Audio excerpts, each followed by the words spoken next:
Titanic on film really goes right back to 1912. I mean, the first reactions to the disaster were sort of from the newsreel companies, who had to be quite creative with film because there was virtually no footage of the real Titanic in existence.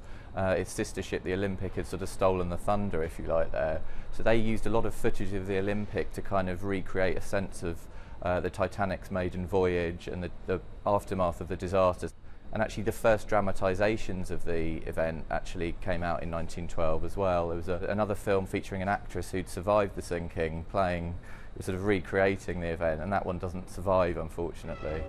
This goes right up to the 1920s, where you've got Atlantic, which was a British epic that was filmed in English, German and French in multiple languages, and that was sort of the real blockbuster of its day, and very few people have seen that. Even real sort of Titanarachs haven't seen that one.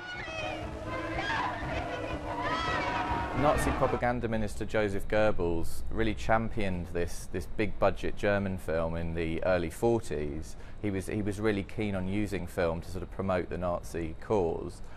So the Nazi Titanic film was made in 1943. It was the biggest budget German film of its day. Sie versprechen uns einen großen Gewinn. Stattdessen verlieren wir Kopf und Kragen, wenn die Kurse weiter so fallen. Wir fahren Weltrekord. Das blaue Band. The angle on that one is that the British and the Americans are sort of the evil capitalists, and it was all their fault that the Titanic went down, so that was the sort of propaganda angle on it.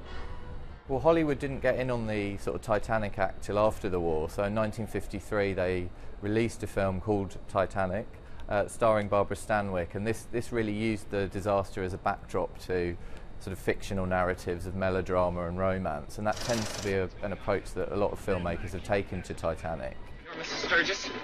They say it's nothing, but they're lying. There's water below. And now somebody says there aren't enough lifeboats for the men. Some years after that, the British made A Night to Remember, which is many people's favourite Titanic film. It takes a slightly different approach to the disaster.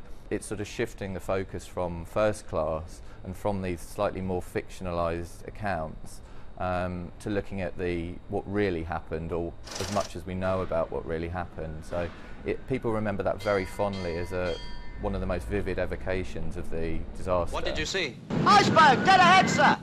Iceberg, dead ahead, sir.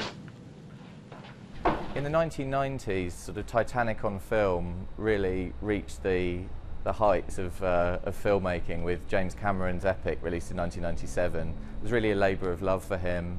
It's now sort of set the bar incredibly high for Titanic films. Going back to it now, 15 years later, now it's been re-released in 3D, I think you really get an appreciation for the amount of work that went into it, and the recreation of the wreck and of the disaster. The amount of attention to detail is quite incredible, and anybody making a film or a TV dramatisation of the disaster has got a lot to live up to with Cameron's film. Yeah, that's good. Like that is good. What you just did, just started.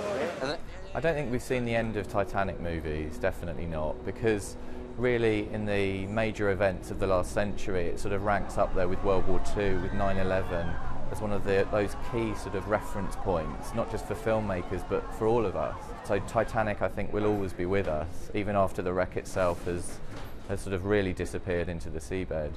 But there won't be a fault, not on Titanic.